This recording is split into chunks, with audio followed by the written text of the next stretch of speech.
All right, Junie B. Jones, Chapter 9, Pigs and Ducks and Stuff. Principal went into room 9 with me. Then he clapped his giant hands together. "Boys and girls, may I please have your attention?" he said. "I would like to explain what happened during show and tell today. It's about Junie B. Jones and her new baby brother." Just then that Jim, who I don't like, jumped right up out of his chair. "He's not a monkey, is he?" he shouted out very loud. "I knew it! I knew he wasn't a monkey." I made a big fist at him. "How would you like this up your nose, Jim?" I hollered. Then Principal frowned at me, sat me down. So I smiled. "I don't like that guy," I said nicely. After that, Principal took a deep breath. "Boys and girls, there's a good reason why Junie B. told you her baby brother was a monkey," he said.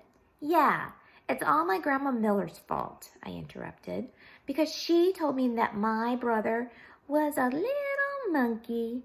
Only she didn't mean he was a real little monkey. She just meant he was cute. Only how was I supposed to know that?" Principal made another frown at me, and then he talked some more. "You see, boys and girls, sometimes adults say things that are very confusing to children. Like, what have you heard me talking about a lucky ducky?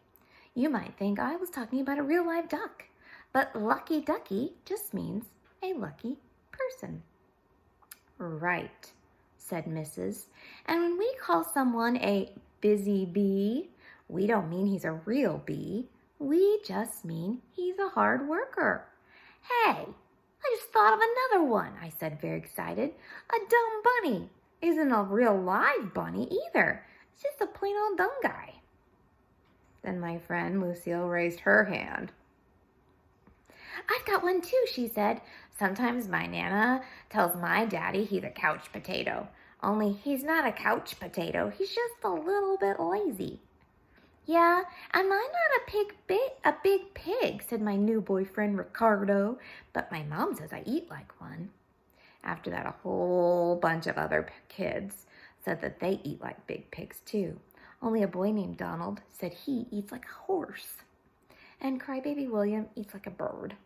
Just then it was time for the bell to ring, and so me and Principal said goodbye to each other, and I went to my seat. Then I gave Lucille back her red chair. She was very nice to me. "I'm sorry that your brother isn't a real live monkey, Junie B," she said. "Thank you, Lucille," I said. "I'm sorry your daddy isn't a real potato, too."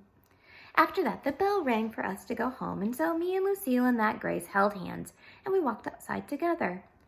Only then a very wonderful thing happened, and it's called I Heard My Mother's Voice. "Junie B, over here, honey. Daddy and I are over here." Then I looked in the parking lot and I saw her, and so I run to her speedy quick, and then me and Mother hugged and hugged because I hadn't seen her for a very whole day. Then my daddy got out of the car and he had a little yellow blanket in his arms, and guess what was in that thing? My new baby brother, that's what. He was very teeny and pinkish, except his head had a lot of black hair on it. I touched it. It felt like fuzzy. And just then Ricardo walked by, and he saw my teeny brother. "Cool hair," he said. I smiled very big. "I know it, Ricardo," I said, "and guess what else? He doesn't even smell like pee." And after that, I got in the car, and I told Mother about Lucille's locket, and she said maybe I could get a locket too, and I could put my brother's teeny head in there. "Yes, and I would also like some pink high tops, please," I said very politely. "Maybe," said Mother.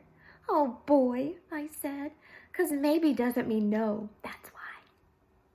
And so then I lifted up the blanket, and I peeped at my baby brother one more time. "So what do you think of him, Junie B?" Mother asked. I smiled very big. "I think he's the cutest little monkey I ever saw," I said. Then Mother laughed, And I laughed too. The end. Boys and girls, that was chapter 9 of Junie B. Jones and a Little Monkey Business. And the next book, book number 3 is Junie B. Jones and Her Big Mouth. So we'll start on that the next time, okay? I hope you enjoyed Junie B. and a Little Monkey Business.